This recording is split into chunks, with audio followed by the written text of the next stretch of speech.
রব্বুল আলামিন উপস্থাপন করে দিয়েছি। সুবহানাল্লাহ।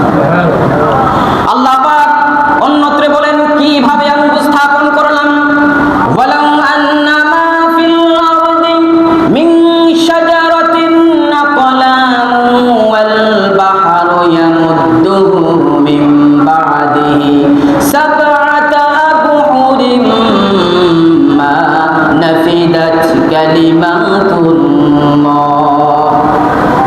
এমন ভাবে আমি খুলে খুলে বর্ণনা করে দিলাম, জগতের যত বৃক্ষ তরুলতা আছে সব বৃক্ষ রাজিকে যদি কলম বানানো হয়, এক সাগরের সাথে 7 সাগরকে একসাথ করে যদি কালি বানানো হয়, আর আল্লাহ রাব্বুল আলামিনের কালামের ব্যাখ্যা লেখা শুরু করে, তারপরে সেই কলম নামক সেই পানি নামক কালিগুলা শেষ হয়ে যাবে, তারপরে আল্লাহ রাব্বুল আলামিনের কালামের ব্যাখ্যা লিখে শেষ করা যাবে না।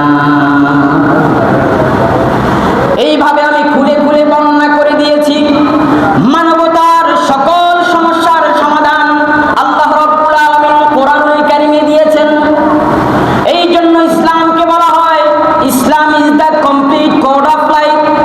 ইসলাম হলো মানবতার সকল সমস্যার সমাধান, মানবতার সকল বিষয়ের সমাধান একমাত্র ইসলাম দিয়ে থাকে। অন্য কোন ধর্মের মধ্যে সকল সমস্যার সমাধান দিতে পারে নাই।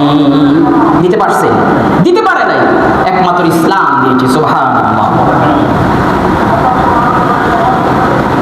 আল্লাহ পাক মানব বানালেন, মানব কুলকে সৃজন করলেন, সৃজন করে ছুঁড়ে ফেলে দেন নাই।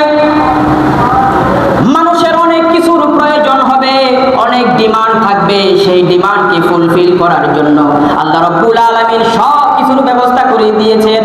এই জন্য তিনি বলেন যত কিছু চাও আমি আল্লাহ রাব্বুল আলামিনের কাছে প্রাণ খুলে চাও, আমার কাছে চাও, সকল সমস্যার সমাধান আমি দিয়ে দেব, সকল চাহিদা আমি পূর্ণ করে দেব, সকল ডিমান্ড তোমার ফুলফিল আমি করে দেব যদি আমার কাছে চাও। এই জন্য আল্লাহ রাব্বুল আলামিন বলেন ওয়াকালা রাব্বুকুম উদউনি আস্তাজিব লাকুম। আল্লাহ পাক বান্দাদেরকে ডেকে বলেন, ও বান্দা আমাকে ডাকো, আমি তোমাদের ডাকে সাড়া দিয়ে দেব। আমরা প্রতিনিয়ত সূরাতুল ফাতিহা তেলাওয়াত করি, এমন কোন মানুষ নাই, এমন কোন মানুষ নাই, নামাজের মধ্যে এমন কোন রাকাত নাই যে রাকাতে আমরা সূরাতুল ফাতিহা তেলাওয়াত না করি। সবাই করি তো ইনশাআল্লাহ? সবাই পারেন সূরাতুল ফাতিহা? পারেন তো ইনশাআল্লাহ? কোরআনের প্রথম সূরাটার নাম কি? সূরাতুল ফাতিহা।